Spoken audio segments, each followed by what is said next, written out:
from the American Academy of Pediatrics.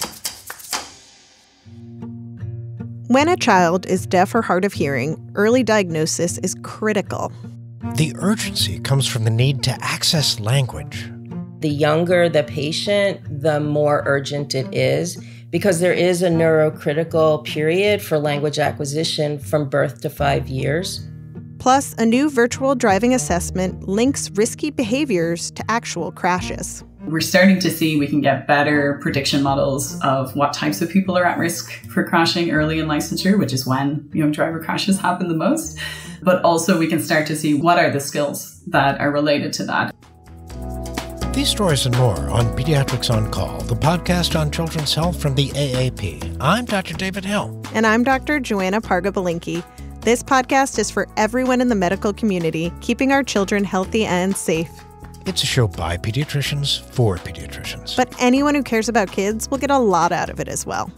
Let's start today's episode with a conversation about hearing assessment in infants, children, and adolescents. Joanna, we usually communicate with professional-grade microphones and headphones, so you might not have noticed that I have some mild high-frequency hearing loss. You know, there was that one interview where I did wonder when our guest started whispering. Yeah, not great with the whispers. Usually I function well, but things like that can trip me up. The worst part is I have no idea when it happened or why. I remember passing hearing screens as a child. David, you are not alone. Hearing loss to some degree is not that uncommon. Do you think your hearing loss was related to environmental or maybe genetic factors? You know, there were a few concerts, but I wasn't one to crank up my headphones. I did do some target practice, and I had a lot of ear infections. Fortunately, we know a lot more about hearing loss now than we did when I was a child. And we keep learning more. To bring us up to date, let's hear from Dr. Julia Hecht, who focused her career on primary care for children who are deaf and hard of hearing. She is the former medical director for the New Mexico School for the Deaf in Santa Fe and an author on a new clinical report from the AAP, Hearing Assessment in Infants, Children, and Adolescents, Recommendations Beyond Neonatal Screening. Julia, welcome to the show. Thank you. Thanks for having me. Can we start with some definitions? Whom do we consider to be deaf or hard of hearing? That's a really great question, and I really appreciate you using the terms deaf and hard of hearing rather than saying hearing loss, as you mentioned earlier, because in this clinical report, we apply the Words Matter document and removed all deficit framing terminology to reflect that deaf children are healthy, whole, and equal. Regarding who is deaf or hard of hearing, it's anybody who has hearing frequencies greater than 20 decibels. In other words, you need sounds louder than that in order to be able to hear them. And this creates a range of impacts, though, because it really depends on which frequencies are affected. As you mentioned, David, you have high frequencies affected, and that is generally doesn't have as much of an impact on you as one might think. So, Julia, as we mentioned, you focused your career on primary care for children who are deaf and hard of hearing. How did this become your focus for your work? I actually learned American Sign Language when I was 19 and 20 years old, and I did a semester of my college years at Gallaudet, the liberal arts college for the deaf in Washington, D.C., and I had deaf peers. It was a total immersion experience, and I came to understand what their experiences had been growing up, what their parents had been told about what good care was for them, and also what their concerns were as young adults. And I stayed connected with the deaf community from that time onward and was really privileged to have the opportunity to work at a residential school for the deaf and to learn even more while I was a physician. So it's been a great experience. I feel very privileged to have been able to work in this community. What makes it so critical that pediatricians diagnose and treat deaf and hard of hearing patients in a timely fashion? The urgency is really about access to language, and the younger the patient, the more urgent it is, because there is a neurocritical period for language acquisition from birth to 5 years. But even after 5 years, hearing changes can really affect a child in academic and social settings. And so it'd be important to get them interventions and resources to support them.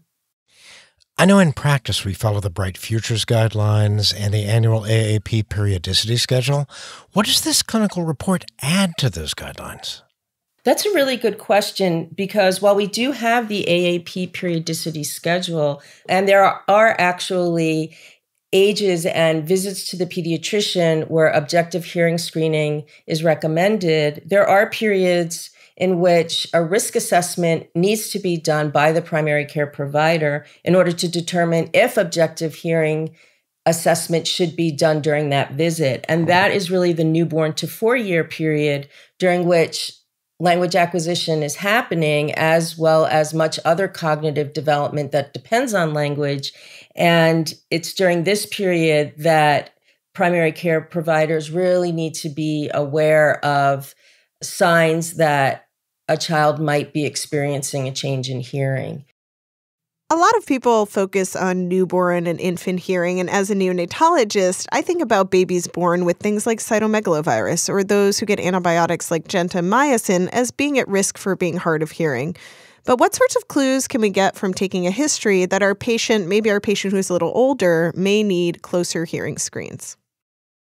That's a really good question, because changes in hearing can occur throughout the lifespan, including in older children.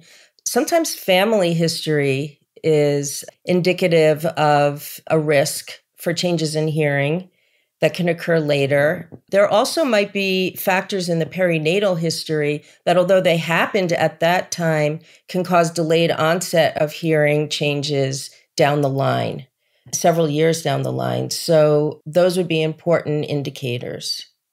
As David mentioned, noise-induced changes in hearing can occur, especially in adolescents, from loud music or loud noises like, as you mentioned, David, the firing range.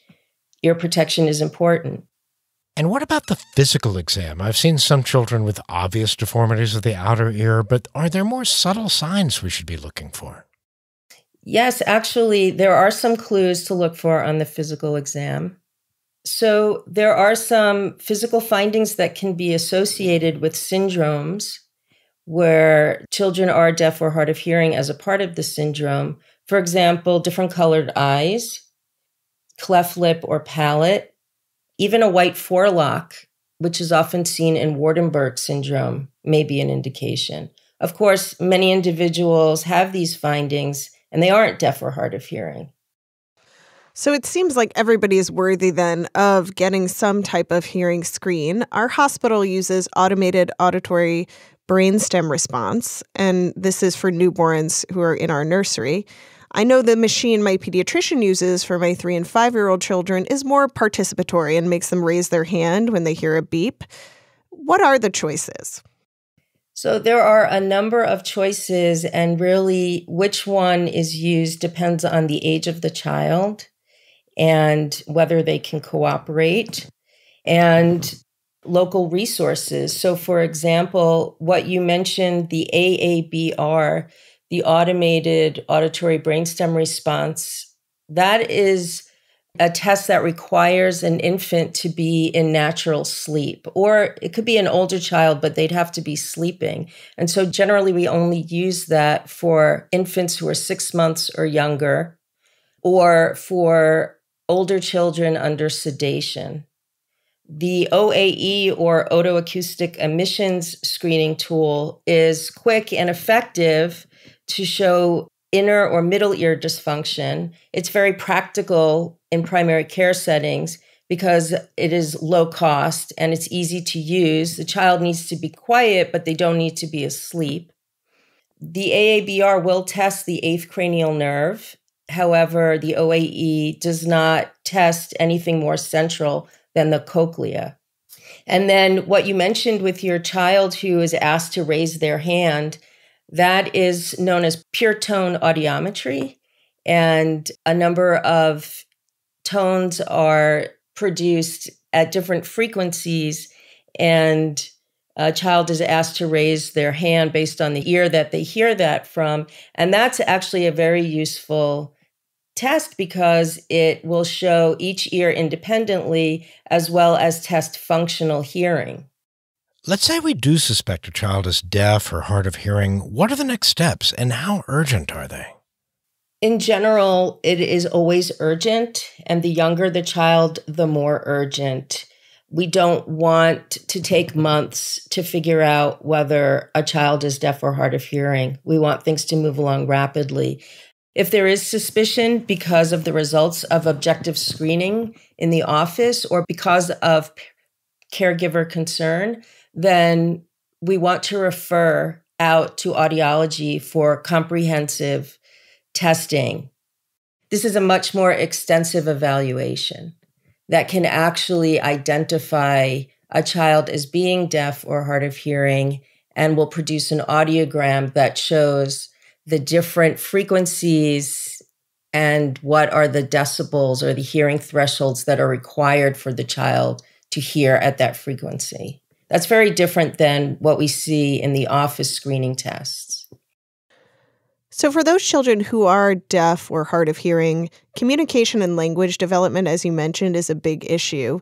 There are assistive technologies like cochlear implants, and then there is sign language. Should families be using both approaches for communicating when their child is deaf or hard of hearing, or is one preferred to another? Well, this is a topic that is open to debate, and different individuals have different perspectives on this. Currently, where this policy stands is that all options should be considered and may be appropriate, and that it's a matter of shared decision-making with providers and families once families are given full information about all the possibilities available for their child, that they make that decision. At this point, we can say that the historical dichotomy that one needs to choose sign language or spoken language that is very commonly subscribed to is really no longer valid, because we have evidence in the literature that both sign language and spoken language can be acquired simultaneously. I know these therapies require a team-based approach. Can you talk about what subspecialist families might see if their child is deaf or hard of hearing? Certainly. It's very important to be referred to an ENT. Also, genetic screening may be helpful to the family for understanding whether there is syndromic deafness that could be associated with other health concerns that need to be followed up. And ophthalmology is important because while there are some visual impacts that are associated with being deaf or hard of hearing, any change in vision will have a more significant functional impact for individuals who are deaf or hard of hearing because they are receiving so much information about their environment and for communication through their eyes. We could listen to you all day, Julia, but is there one takeaway you can leave our listeners with before they go read this report? It's really important that hearing changes be considered for all children, even those who don't have risk factors, that we listen to caregivers who have concerns, that we screen objectively and make very timely referrals and follow up on all coordination for kids who are deaf and hard of hearing, because the impacts to them are great. And getting them access to language and good communication in the household will provide them benefits throughout their lifespan. Dr. Julia Hecht, thank you for talking with us today. Thank you for having me. I really appreciate the opportunity. To read the technical report, hearing assessment in infants, children, and adolescents, recommendations beyond neonatal screening, go to aap.org/podcast. Coming up, we'll look at how driving skills at licensure can predict the time to first crash.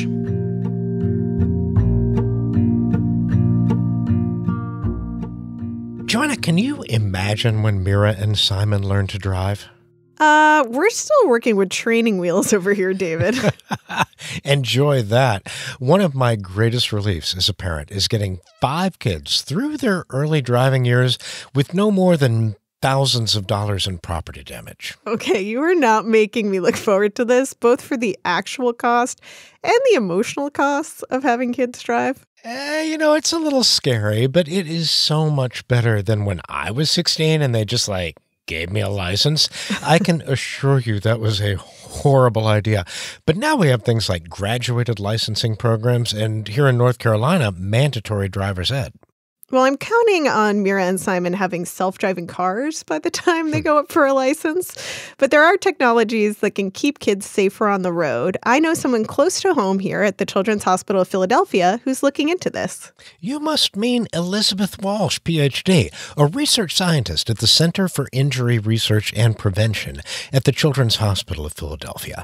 Dr. Welshe helped establish the Neuroscience of Driving program focused on identifying the underlying neural and cognitive mechanisms of driver error and motor vehicle crash risk in young drivers with and without cognitive impairment. And now she is lead author on a new paper in pediatrics, Driving Skills at Licensure and the Time to First Crash. Dr. Welshe, welcome to the show. Thank you for having me. Liz, I was certainly worried as a parent of new drivers, but how worried should I have been? What do the data tell us about teens behind the wheel? Well, good question. I think my first answer is it depends on where you live, right? In the States, there's different laws and different requirements as you go state to state.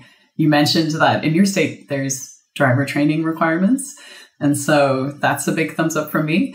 Some of our research that we've done in Ohio suggests that there is this relationship between reduced crash risk and mandated driver training for young new drivers. But other states don't have it. There actually hasn't been a study of a randomized control trial of driver training since 1983. And the advances in driver training and driver education have really changed since then, including new technologies that we have now. So I'm a big fan of driver training based on our previous work, and we're hoping that we may be able to do such a trial in the very near future to test this out. But I think it is a scary thing for parents. You're relying on your practice with them, you're teaching them if you're available, or you're, paying for somebody else to do it and hoping they're doing a good job. And I think there's a little bit of a fear that the licensing exam itself is good enough to make sure you know how to control your car and, maybe not hit into objects on the side of the street, but it doesn't really train you for how to avoid the many, many things that can go wrong when you're on the road. And so that critical point of licensure may not be the best way to test that everyone's going to be a safe driver once they get their license. And I love that you're talking about all this new technology because you've worked on technology to help predict the future of some of these young drivers and hopefully intervene early. Can you tell us about virtual driving assessments? Yeah, absolutely. I will say that this comes on the back of decades of research at CHOP that's been done on kind of using driving simulation as a way to assess young driver skills. And the tool that I use the most is this virtual driving assessment. And it's been kind of developed to be a more portable version of a driving simulator that you can put in different field sites. And what this does is it gives us a quick way and a safe way to be able to assess young drivers in common serious crash scenarios without actually putting them at risk by doing it on the road, right? So we can test them out in these more challenging scenarios that really require higher level cognitive skills while you're driving and quick decision making to avoid crashes. And then the benefit of the virtual driving assessment is that it's standardized. Everybody gets the same kind of test. And this one also gives an automated personalized feedback report. So you can find out how you did specifically during this drive, during these scenarios. What do you need to continue to work on? And I think the real benefit, as I mentioned, is that, previously these simulators are big. They cost a lot of money. they're in a fixed place and you need the people to come to you to be able to test them. But with this virtual driving assessment that we have, it's very low tech. So it uses a laptop, a monitor, a steering wheel and pedals that you can get from a gaming system at a gaming shop. And so it's quite low tech and therefore more accessible. So we can set it up in BMVs or DMVs. We can set it up in the clinic. And so that gives us an opportunity to be able to give feedback and test and screen driving skills in a lot more people at the places where it makes sense for them to do that. And what does the test measure? Can you describe what the drivers might encounter? Sure. So the virtual driving assessment was like a supplement to the driver licensing exam on the road. But within that, it's about a 15-minute assessment where it's very self-guided as well. So you get kind of a tutorial in how to use the steering wheel, how to use the pedals, get used to, how they feel. And the things that you're going to be required to do, you get a couple of seconds to do a little practice drive on an open road. And then the assessment really takes you through kind of a suburban and then urban route. And so in Ohio, you're going to see things that you'd expect to see in Ohio in terms of the roads in the suburban setting, the rural setting, and the urban setting. But then there's some things that are going to happen along your drive. And if you're a good driver and a cautious driver, it may seem like just any regular drive.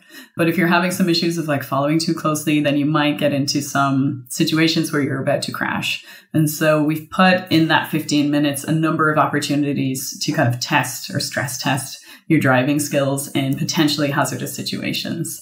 So, for example, there's ambulances within the drive to see what you do when an ambulance is coming up behind you. There's some, pedestrians who might run across the street when you're not expecting. There could be other things like some objects kind of fall out into the road, and how do you handle those scenarios? So the simulation is really measuring your vehicle control, your speed, if you're crashing into things or not, if you're following the rules of the road, and how you're keeping your position in the lane and other metrics, kind of standard simulated driving metrics like that.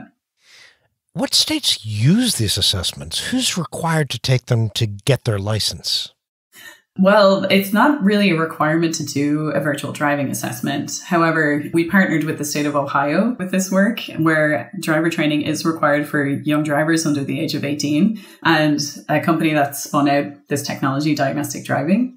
And so in that state, the VDA was implemented, or the virtual driving assessment was implemented in the BMVs of Ohio. So any new driver who's coming in to take their on-road exam for licensure also took the virtual driving assessment. It took about 15 minutes to do. They're kind of waiting around anyway to go take their test with their examiner. And so it was a way to give them feedback right at that time when they really care about driving and they're really trying to do it well because they're about to get tested on it. But it gives them feedback of like, hey, even if you pass your exam today and you get your license, there's still these things that popped up on the virtual driving assessment that you should continue to work on in your, early few weeks or early months of licensure. There's still more practice to do. So maybe things like you were following a little too closely, or, your speed control could be better, or, other things like that might help them stay safe after licensure. And so Ohio is the one place that we've kind of used it and tested it to see, leading into this study, can we then use the results from the virtual driving assessment to see if we can predict who is at risk or what is the risk of crash after licensure? And you started to talk about the sorts of things you were measuring. I want to dive into those a little further. You grouped participants into groups and subgroups that I have definitely encountered on I-95, like cautious and my favorite, speeder, tailgater, rule breaker. What were the distinctions, and are they part of the assessment? Also, these kids did know they were being tested, right? Yes, I think that's the worrying thing, right? We know that these people got their license that day, and we can still see that there's people falling into our more risky categorizations or classifications. So yeah, we came up with 20 skill clusters that was really data driven. So those things like you mentioned, cautious or speeder or, average kind of driver, we had different labels like this from looking at how they performed in different skill domains. And then we also classified those or categorized those into like 4 major summary classes. So we have no issues, which means you didn't do anything wrong on the virtual driving assessment, which is great. We had a minor issues group where they kind of look like an average new driver. So they look pretty safe, but they're still working on their vehicle control skills, but no big concerns. Then we had the major issues group. So they're starting to have like more vehicle control issues, like staying in the lane and jerkiness and speed control. But they're also showing some issues with kind of rule following on the road. So around like red light stops and stop signs. And then our most concerning group, I guess, is major issues with dangerous behavior. So again, we're seeing even more vehicle control issues, more speeding, but then also those rule kind of braking issues and crashes within the virtual driving assessment itself. So they're crashing into other cars, crashing into pedestrians. And so there are still people in that group who get their license on that day, which is why it's such a critical time point or a critical opportunity for giving feedback or coaching. But it is concerning. We have these different domains, as I mentioned, like speeding, vehicle control, kind of jerkiness, rule following, like staying on road, and then the crashes kind of category. But there's several different measures or metrics within each of those buckets. And you said this is concerning. So I'm guessing there is a relationship between how teens drove in the simulated environment and what happened when they actually got into cars. I mean, could you predict who might wind up having an accident? That's exactly where we're trying to go to have these like very precise models of prediction and maybe even like diagnostic, based on your driving assessment. But this first study was really looking at a model of risk and predicting crash risk post-licensure. So we looked at how you did on the virtual driving assessment. We had some other variables like your age, and we had some SES indicators of the area that you lived in. And we were looking at time to first crash as the outcome. And so while we're not quite there yet with having like, okay, that teen is the one that's going to crash in the first year of licensure, this was kind of the first paper, the first step towards saying, can we use performance on a virtual driving assessment, a 15-minute assessment? Can that help us predict crash risk? And that's what our paper showed. We saw that those who were in the no issues group had a 10% lower than average risk of having a crash in the first year of licensure. And those in that worrying group, the major issues with dangerous behavior, their risk of crashing was 11% above average. So we're starting to see we can get better prediction models of what types of people are at risk for crashing early in licensure, which is when driver crashes happen the most. But also we can start to see what are the skills that are related to that. And so that opens up a pathway for thinking about precision crash prevention. So if we can identify which skills in which drivers, we can hone in on those and say, you need to specifically keep working on this because your crash risk is elevated because of this behavior. And in the future, how do you foresee people using these data? Could tests like these help us with risk stratification in the real world? And are there interventions that we know might reduce some of those risks? Yes and yes. So we would love for this to be used more in something we've done since this paper. We've done this paper in Ohio, but here at Children's Hospital of Philadelphia, we've actually rolled out the virtual driving assessment in primary care clinics. And so we've integrated this driver screening into primary care so that we really see like a role for pediatricians being a part of young driver safety. It is the leading or now second leading cause of death and injury for adolescents in the US. And so we need to have more about driver screening. So we're very excited to have it in primary care clinics where teens can get personalized feedback on how they're doing. And there's an opportunity for discussion with your healthcare provider to talk about prevention and talk about preparing for safe driving as teens are learning or are getting their permit or just starting to drive. So we're very excited to use it in more places like this. And then I think the other part of your question was around, then what can we do? So we can give immediate automated personalized feedback from the VDA, but there are other interventions in the field that are targeting and addressing some of the leading driver errors that lead to crashes. So, for example, there's some online training that's available in hazard kind of detection and hazard awareness and mitigation. So you're kind of predicting this might be a hazard up the road. Here's what I should do sooner, and starting to think ahead a little bit more than just focusing on what's happening immediately in front of you as you're a young new driver. And so those interventions, some of them are free. There's other interventions out there too, but there are opportunities to start to deploy these, and there seems to be some evidence behind them too. Well, Liz, I will reach out to you here in Philadelphia in about 11-ish years, I think, when my kids take that test. Do you have any last takeaways for our listeners before they go read your paper? I think the main thing we're trying to get at is like crashes are preventable. And I think people don't always know that. And it is a huge public health problem, but we can do something about it. And so I think the takeaway is like, let's think about ways that we can reach these teens in new ways. And I think a virtual driving assessment in your primary or healthcare clinic is one way to do that. But there's really a key role for pediatricians in talking about driver safety and prevention of crashes as well. And so I think that's our main takeaway, that we're hoping people will start to think about, how could I use this in my healthcare practice? How is this useful to me? Dr. Liz Welshe, thank you for talking with us today.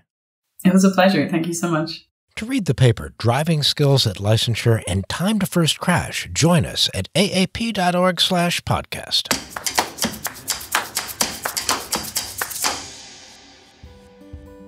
At the end of every episode, we like to leave you with something positive or enlightening. We call this segment Say Ah. David, what's your Say Ah this week? Okay, my Say Ah, I have to warn you, is just a little weird. But when I was a child, I remember eating these persimmons from the base of a tree in Overton Park in Memphis. And you're eating stuff off the ground again. And indeed I was. But as it turns, I haven't had that flavor in decades. But there's a wild persimmon tree in our neighborhood, and I recognized it. And you have to wait for the persimmons to be kind of gnarly looking and either on the ground or falling off. And I did that, and I got this like blast of being 4 again. And so far, I don't have any gastroenteritis or anything. So I think no that's blast from anywhere else.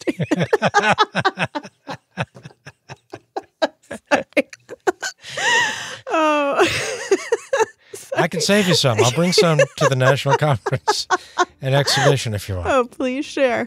I don't know that I could eat them pregnant. Oh, they're totally safe. Speaking of pregnancy,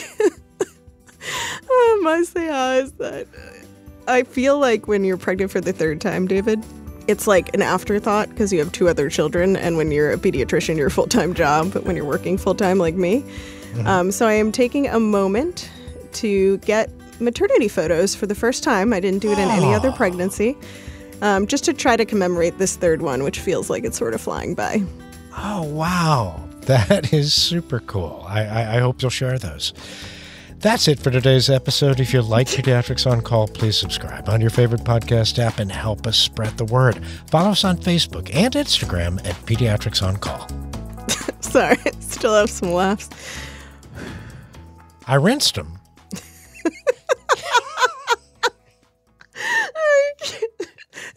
It's like exactly what my pediatrician would tell me not to do, is let people eat fruit off a tree. It's when persimmons are ripe, people. Before that, they're highly tannic. They're almost also inedible. Like, it's got to be decaying on the floor of the tree. Is there going to be like a disclaimer, like Doug Nagel being like, please don't do the host. The Say Ah is the opinion of the host and not the American Academy of Pediatrics. Do not do. I'm going out there today on the dog walk to get more. I'm going to bring you one.